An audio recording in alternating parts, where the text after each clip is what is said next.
Բարև ձեզ, մեդիա կենտրոնի եթերում այսօր վեբինար ունենք պատերազմի պատճառով անհայտ կորած եւ վիրավոր զինծառայողների հատուցում ստանալու ընթացակարգը ինչ պետք է իմանալ թեմայով։ 2020 թվականի սեպտեմբերի 27-ին Ադրբեջանի սկսած պատերազմի ընթացքում եւ մինչ օրս շատ հարցեր ունենք մարտական գործողությունների հետևանքով անհայտ կորած եւ վնասված խեղում ստացած զինծառայողների հատուցումների վերաբերյալ կարգավորումների մասին։ Վեբինարը կվարի Հելսինկյան քաղաքացիական ասամբլեայի Վանաձորի գրասենյակի ներկայացուցիչ իրավապաշտպան Արմենե Սադիկյանը, Արմենը նախշնորհակալություն է հրավերին արձագանքելու համար։ Հարգելի մասնակիցներ, եթե հարցեր կունենաք Արմենե Սադիկյանին, խնդրեմ գրեք եւ ուղիղ եթերում անպայման կներկայացնենք։ Արմենե, ձեր կազմակերպությունը զբաղվում է տեղեկատվության համակարգմամբ եւ նաեւ անհայտ կորածների ու վիրավորված զինծառայողների գերիների մասին ամբողջական տեղեկատվություն մինչ օրս կարծես թե չկա։ Այս պարագայում ինչպես է հնարավոր արդյունավետ բաշխել այն միջոցները, որոնք պետությունը նախատեսել է այս նպատակով։ Թերևս այս հարցից սկսենք եւ արդեն ավելի կորոշակիացնենք հարցերը, համեցեք։ Բարև ձեզ։ Շնորհակալ եմ այս կարևոր հարցին, անհրաժեշտ հարցին կարևորություն տալու համար։ Ես ասեմ, որ քանի որ այս թիվը գերիների, անհայտ կորածների, զոհերի թիվը պաշտոնապես համարվում է գաղտնի, հետևաբար ձեր հարցին չեմ կարող հստակ պատասխանել, թե ինչպես պետք է դրանով բախվեն, բայց պետք է ասեմ, որ այդ ընթացքում բազմաթիվ մի քանի ծրագրեր նախաձեռնվեցին եւ այս պարագայում եւս շատ շփոթեցնող է քաղաքացիների համար։ Հետևաբար մենք որոշեցինք հակիրճ այսպես վերլուծություն անել եւ ընթացակարգերը շարադրել, թե ինչպես կարող են այդ քաղաքացիները օգտվել այդ իրավունքից, իրենց հասանելիք փոխհատուցումներից։ Ներեցեք, ամեն դեպքում կա որոշակի թիվ շահառուների, որոնք օգտվում են, թե այդ թիվը եւս այսպես գաղտնիք է։ Չեմ կարող ասել, որովհետև եթե չկա, ես մեր մասով կարող եմ ասել, օրինակ մեր կազմակերպությանը դիմել է ավելի քան 680 քաղաքացի, հոկտեմբերի 5-ից սկսած, քանի որ մենք նախաձեռնեցինք քաղաքացիների տեղեկատվության հավաքագրումը եւ այդ 680-ը հետագայում ցուցակների թարմացումից հետո մոտավորապես կեսը անհայտ կորած են, 380-ի կարգի անհայտ կորած են համարվում, դա միայն մեր դիմացները, մյուս 300-ի մասով մի մասը 100-ից ավելին ճանաչվել են, գտել են մարմինները, այդ քաղաքացիների, այդ զինծառայողների 100-ից ավելին ողջ են գտնվել եւ մեր ցուցակներով ունենք 12 ռազմագերի եւ գերի, 8 ռազմագերի եւ 4 քաղաքացիական անձ։ Այսինքն սա ընդամենը մեկ մասն է, որը դիմել է հասարակական կազմակերպությանը եւ ես ենթադրում եմ, որ դա շատ ավելին պետք է։ Գուցե որպեսզի ավելի թիրախային լինի մեր զրույցը, դուք ներկայացնեք յուրաքանչյուր խմբի կոնկրետ ներկայացուցիչ ինչ պետք է իմանա իր իրավունքների մասին եւ հատուցումը ստանալու այդ ընթացակարգի մասին, եթե կարելի է։ Շատ լավ, իհարկե ես կսկսեմ անհայտ կորած զինծառայողների, անհայտ կորած քաղաքացիների մասով, որովհետեւ մեր երկրում մենք ունենք անհայտ կորածի իրավական կարգավիճակը, չնայած տարիներ շարունակ մենք դրա կարևորությունը բարձրացրել ենք հենց սկսած առաջին Արցախյան պատերազմից, որովհետև դեռևս մենք ունենք անհայտ կորածները առաջին Արցախյան պատերազմից եւ նրանց խնդիրները եւս լուծված չեն, բազմաթիվ խնդիրներ։ Անհայտ եւ այս պարագայում փորձեցին անհայտ կորածների հարազատների փոխհատուցումներ տալու համար որոշակի փոփոխություններ մտցնել, օրենսդրական փոփոխություններ մտցնել եւ հետեւաբար քաղաքացիական օրենսգրքում այդ անհայտ բացակայող ճանաչելու ժամկետները կրճատեցին։ Ես դրան մի փոքր ավելի ուշ կանդրադառնամ, անհայտ կորածների մասով ներդրվել, այսպես ասած, կամուրջ ֆինանսական աջակցության ծրագիրը, որը վճարվում է էլի զինծառայողների ապահովության հիմնադրամի կողմից, բայց մինչ շահառու դառնալը հենց հիմնադրամի միջանկյալ այսպիսի որոշում են կայացրել, որ անհայտ կորածները պատերազմի հետևանքով անհայտ կորած զինծառայողների ընտանիքներին պետք է տրամադրեն ամսական 300,000 դրամ փոխհատուցում եւ դա պետք է լինի առավելագույնը 6 ամիս։ Այսինքն 6 ամսից ավել նրանք չեն ստանալու, ինչու որովհետև ենթադրում են, որ դրանից հետո քաղաքացիները արդեն կդիմեն իրենց հարազատին անհայտ բացակայող ճանաչելու համար դատական կարգով եւ ապա կդառնան հիմնական շահառու եւ կստանան իրենց ամենամյա փոխհատուցումները։ Այս միջանկյալ ծրագիրն է, որ բոլոր անհայտ կորած քաղաքացիների ծնողները կարող են դիմել։ Նշեմ, որ այս դեպքում անհայտ կորածի շահառու, ծինծառայողի ամուսինը եւ ծնողն են համարվում շահառու, այսինքն զավակը չի համարվում շահառու։ Ի տարբերություն հիմնադրամից փոխհատուցումներ ստանալու դեպքում, երբ շահառուներ համարվում են ծնողները, զավակները եւ ամուսինը։ Այս պարագայում ում դիմել, ամենակարևոր հարցն է, որովհետև քաղաքացիները չգիտեն ում են դիմելու, դիմում են տարբեր մարմինների եւ ամեն մի մարմին ուղարկում է մի այլ մարմնի։ Այս դեպքում ըստ կարգավորման որևէ տեղ դիմելու անհրաժեշտություն չկա։ Այսինքն այդ քաղաքացիները չպետք է դիմեն որևէ տեղ, փոխարենը հատուցումները պետք է տրամադրեն արդեն Պաշտպանության նախարարության, ազգային անվտանգության ծառայության, ոստիկանության, արտակարգ իրավիճակների նախարարության մոտ արկա անվանացանկերի հիման վրա։ Այսինքն նրանք նախորդ պետք է արդեն իսկ այդ անվանացանկերը ունենան եւ հետեւաբար իրականացնեն այդ հատուցումները։ Սակայն սակայն կան անուններ, որոնք ներառված չեն այդ ցանկերում, այդ դեպքում ինչպես Այո, հենց հարցը դրանում է, որ մի կողմից կարգավորումը տրված է, բայց մյուս կողմից անունները չկան, նույնիսկ եթե անհայտ կորած են, չկան անհայտ կորածների ցուցակում կամ անհայտ կորած են, ներառված են զոհերի ցուցակում, ընդհանրապես այս միասնական որևէ մոտեցում դրա մասով չկա։ Հետևաբար քաղաքացիները ստիպված են լինում այդ մարմիններին դիմել, բայց այս պետական նշած պետական մարմինները պարտավոր են այդ ցանկերը թարմացնել, ունենալ եւ իրենք իսկ արդեն աշխատանքները առաջ տանել եւ ոչ թե սպասեն, որ հարազատները ունենալով այդ վիշտը մի հատ էլ ընկնեն այս կառույցից այն կառույց եւ անունները տրամադրեն, Ընթացակարգը այսպեսին է։ Ես ներողություն եմ խնդրում դարձնելու համար, իսկ կան տվյալներ, արդյոք պետական գերատեսչությունները կատարում են իրենց այդ պարտավորությունը եւ ծնողները հարազատները ստիպված չեն լինում իրենց վշտով եւ արժանապատվության կորստով նաեւ այդպես դռնեդուր գնալ եւ ակնկալել այդ հատուցումը։ Ասեմ, ինչու առաջացավ այս հարցերը մեր կողմից բարձրացնելը։ Հենց նրա համար, որ այո, քաղաքացիները չգիտեն եւ քաղաքացիները ստիպված են դռնեդուր ընկնել։ Սա արդեն իսկ ձեր հարցի պատասխանը, թե ընթացակարգերը պահպանվում են, թե ոչ։ Իհարկե, չեմ կարող ասել, որ ոչ բոլոր դեպքերում են որ չեն պահպանվում, բայց դեպքեր կան, համենայն դեպս այն քաղաքացիներ, ովքեր մեզ են դիմում, դեպքեր կան, վկայում են այն մասին, որ այդ ընթացակարգերը չեն պահպանվում եւ հարազատները ստիպված են եւ նրանք չեն սահմանափակվում մեկ կառույց դիմելով, որտեղ կառույցները եւս չգիտեն իրենց պարտականությունները շատ դեպքերում։ Հետեւաբար քաղաքացիները դիմում են բոլոր միջոցներին, բոլոր կառույցներին, պետական, ոչ պետական, պատկան, ոչ պատկան, այսինքն նույնիսկ այնպիսի կառույցների, որոնք դրա համար պատասխանատու չեն, ստիպված են լինում։ Դե դուք նշեցիք մի քանի գերատեսչությունների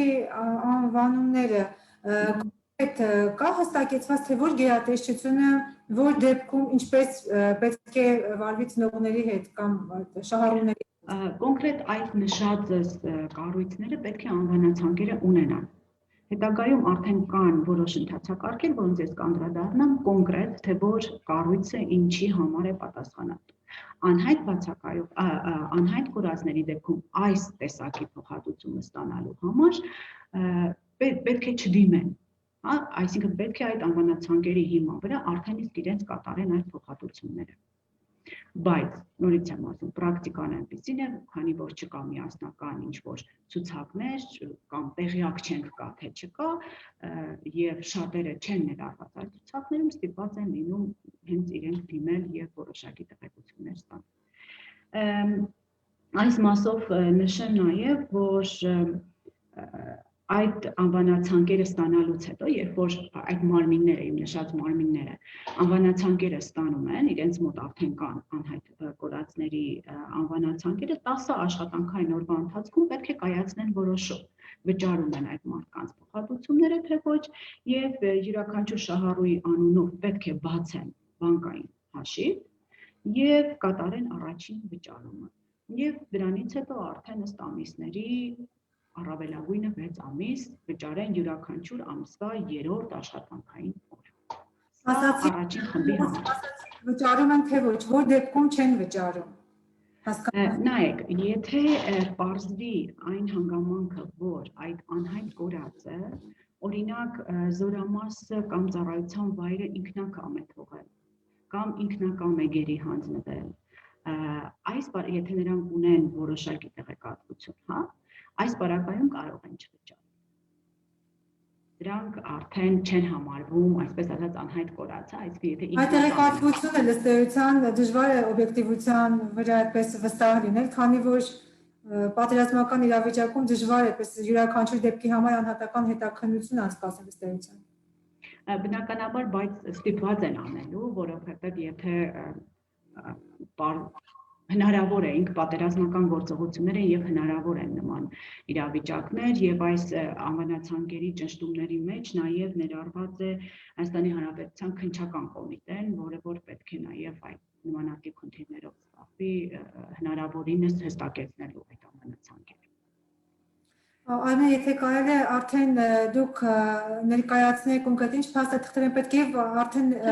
խումբ առ խումբ խոսեք էս շատ լավ, սա առաջին խմբի մասին էր, որ փաստաթուղթ իրականում պետք չի ներկայացնել այս ընթացակարգով է շարունակվում։ Մյուս խումբը, որին կուզենամ անդրադառնամ, վնասված կամ խեղում ստացած զինծառայողներն են, ովքեր եւս մինչև զինծառայողների ապահովագրության հիմնադրամի հիմնական շահառու դառնալը օգտվում են այդ կամուրջ ֆինանսական ծրագրի շրջանակներում եւ նրանց նույնպես վնասված կամ խեղում ստանալու համար տրամադրվում է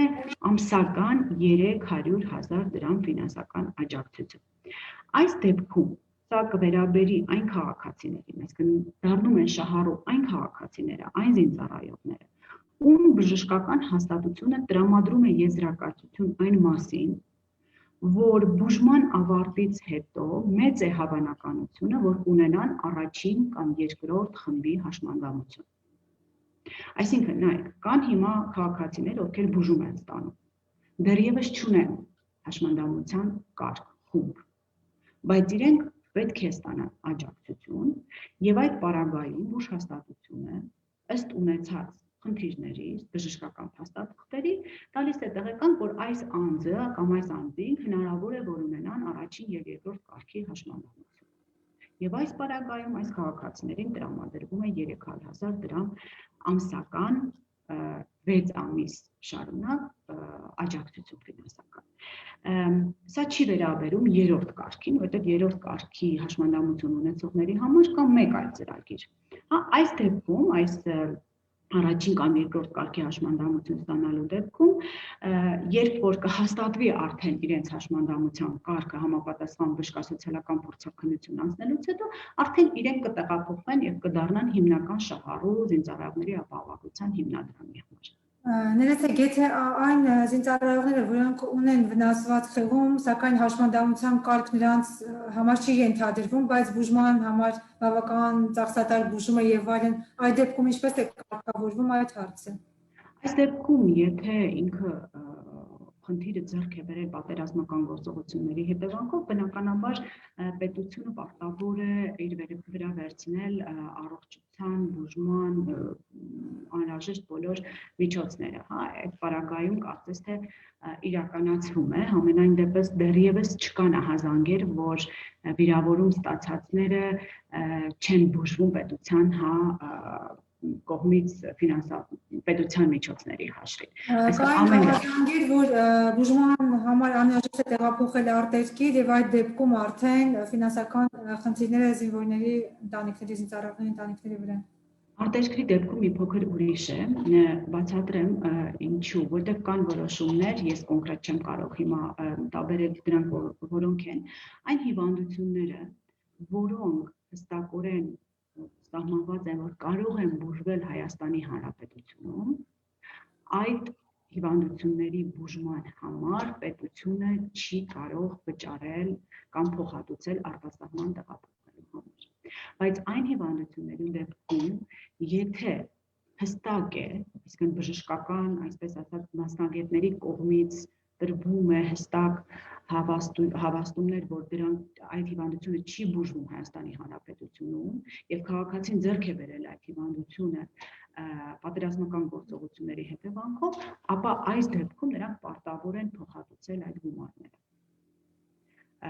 Դա հստակ կարգավորված են որոշակի որոշումներ։ Իհարկե, գործնականում եղել են, մենք էլ ենք ունեցել դեպքեր, որ բժշկական հավաստիացումներով, թղթերով վկայում են, որ այդ հիվանդությունը բուժվում է Հայաստանի Հանրապետությունում, իրականացնում են բուժում, սակայն զինծառայողի մոտ այդ հիվանդությունը բացի այն, որ չի բուժվել, այլ ավելի է վատթարացել։ Եվ կարծես թե եթե չեմ սխալվում, ունեցել ենք նաև մահվան դեպքեր։ Ասացիք, որ երրորդ կարգի մասին երրորդ կարգի դեպքում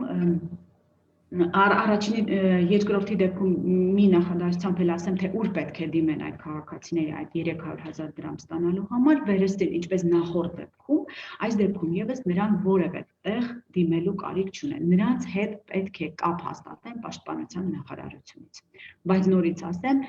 գործնականում քաղաքացիները էլի չգիտեն ինչ են անելու, որովհետեւ մեզ դիմել են, թե ինչպես են ստանալու այդ 300,000 դրամները, օրինակ, հա։ Այսինքն այս պարագայում պետք է սպասեն մինչև Պաշտպանության նախարարությունը դիմի, բայց ես նորից հորդորում եմ, եթե իրենց չդիմի Պաշտպանության նախարարությունը, ապա իրենք կարող են դիմել Պաշտպանության նախարարությանը եւ ապա արդեն ընթացակարգը առաջ գա։ Երրորդ խումբը, որ պետք է փոխհատուցումներ ստանա եւ որը չի մտնում այս նախորդի մեջ, դա երրորդ կարգի հաշմանդամություն ունեցողներն են, ովքեր միանվագ սոցիալական աջակցություն են ստանալու 500,000 դրամի չափով, մինչև որ իրենց երրորդ կարգը կհաստատվի եւ երրորդ կարգի շրջանակներում իրենք որոշակի արտոնություններ կարող են ունենալ, բայց ոչ այնքան, ինչքան առաջին եւ երկրորդ կարգի հաշմանդամություն ունեցողները։ Այս երրորդ կարգ ունեցողները չեն ընդհանրապես շահառու չեն դառնում զինծառայողների ապահովության հիմնադրամի շահառու չեն հանդիսանում։ Իրենք ընդհանրապես միայն այդ ընթացքի համար են ստանում այդ 500,000 դրամը։ Այս դեպքում նրանք պետք է դիմեն Հայաստանի Հանրապետության աշխատանքի եւ սոցիալական հարցերի նախարարություն, սոցիալական ապահովության ծառայությանը պետք է դիմեն այս երրորդ դեպքում եւ ամբողջ ընթացակարգը տեղի ունենալու էլեկտրոնային համակարգով։ Այս խմբի շահառուները պետք է դիմեն մինչև 2021 թվականի ապրիլի 15-ը։ Նրանք պետք է մուտք գործեն նախարարության, սոցիալական ապահովության նախարարության կայք, որտեղ արդեն հրահանգներ կան, թե ինչ են անելու եւ ասեն թե ինչ են ներկայացնելու։ Իրենց անուն, անձանուն, անձը հաստատուղթ, անձնագիր կամ նույնականացման քարտ, հետադարձ կապի էլեկտրոնային փոստի հասցե, որով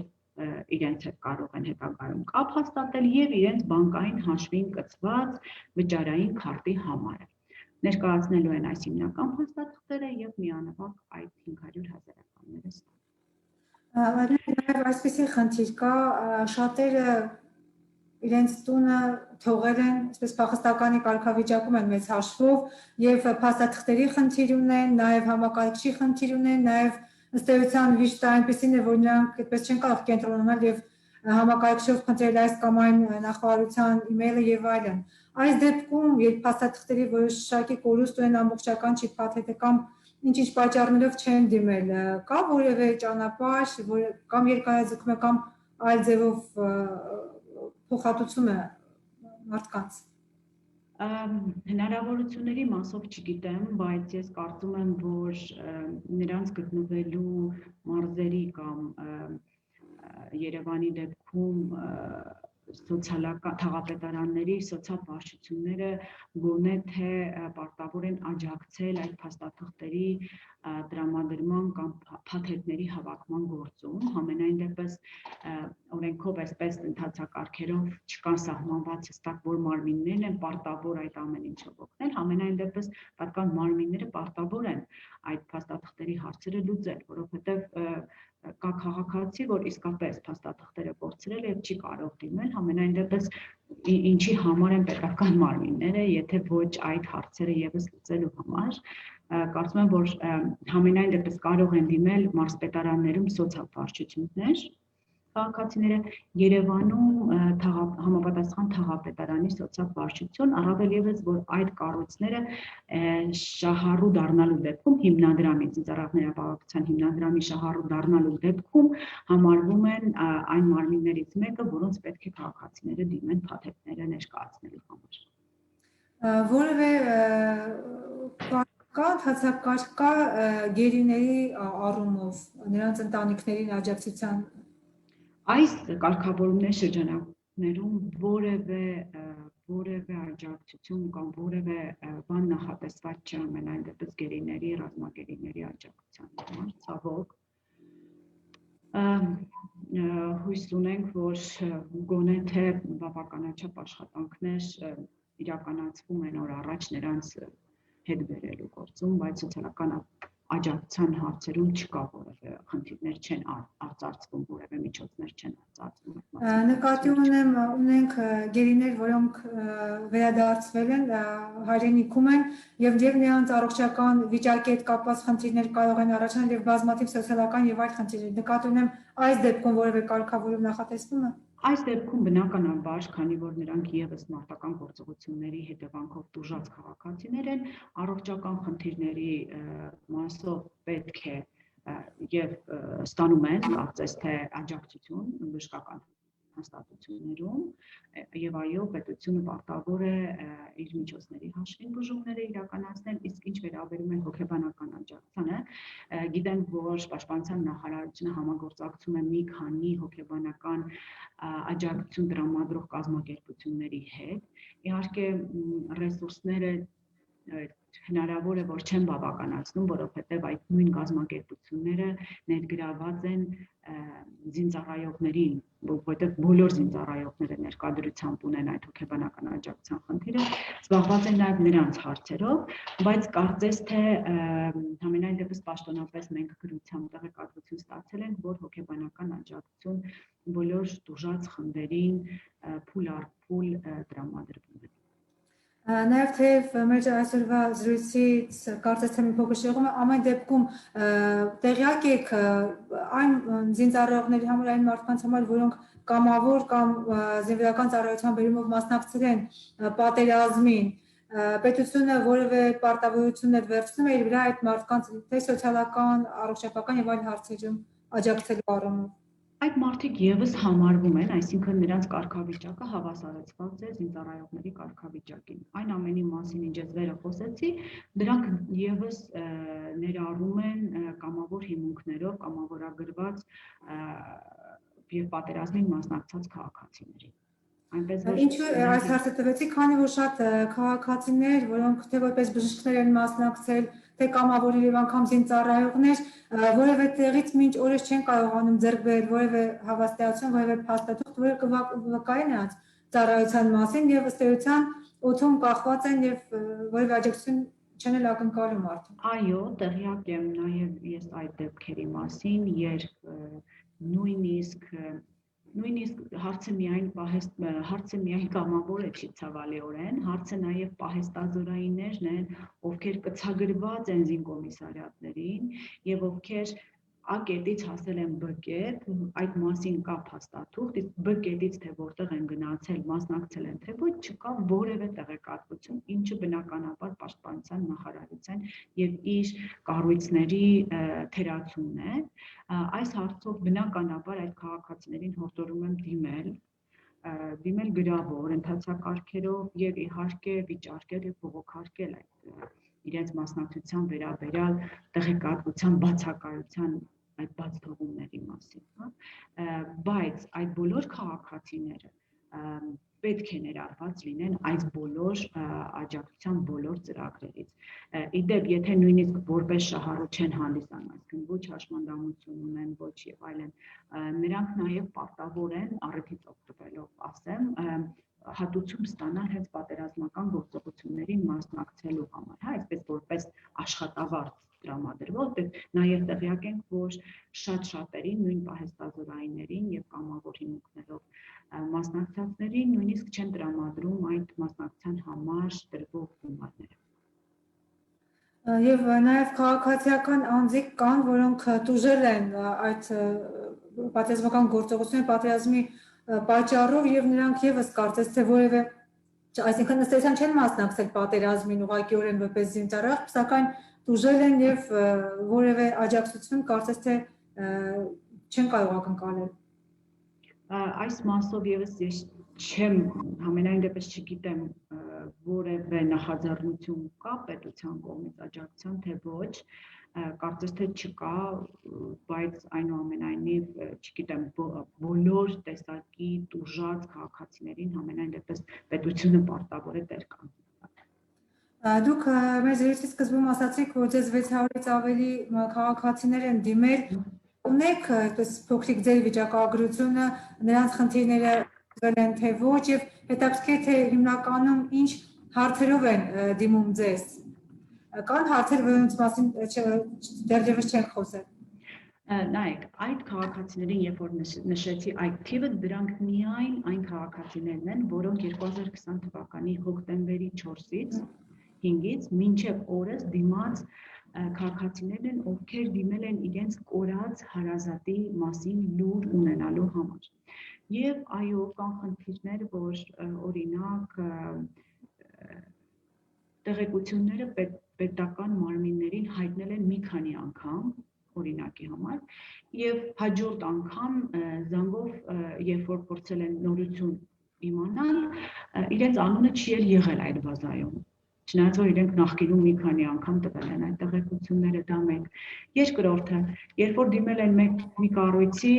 այդ կառույցը փոխանցել է, ուղարկել է մեկ այլ կառույցի մոտ, այսինքն այդ միասնական մոտեցում չկա։ Երրորդը, քաղաքացիները նաև դժգոհում են, որ իրենք ունենում են որոշակի տեղեկություններ իրենց հարազատների մասին, որ օրինակ զանգ են ստացել, որ թաքնված են անտառներում կամ որևէ միտեղ, սակայն կամ գիտեն, որ օրինակ հնարավոր է, որ մարմինը լինի եւ ոչ թե ինքը ողջ, այս պարագայում Պաշտպանության նախարարությունը որևէ քայլ չի ձեռնարկել, ստիպված են եղել դիմել ռուսական խաղապահներին։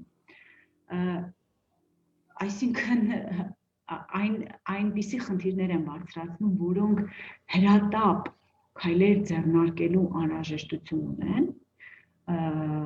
բայց որևէ քայլ չեն ձեռնարկել այդ ուղղությամբ եւ որևէ բացատրություն էլ չեն տվել, թե ինչու չեն կարող այդ քայլերը ձեռնարկել, հա, եւ ընդհանրապես հետադարձ կապը քաղաքացիների, անհայտ կորածների, ծնողների, հարազատների հետ գրեթե բացակայում, հա, այս մարդիկ նստած սպասում են, անընդհատ սպասում են, որովհետեւ մենք անդադ կապի մեջ լինում ենք, հասկանալու համար, թե ինչ եղավ, մենք նույնիսկ այդ ամբողջ տեղեկությունները փոխանցում ենք Պաշտպանության նախարարություն եւ այդ հետադարձ կապը նույնիսկ մեզ հետ չի պահպանում։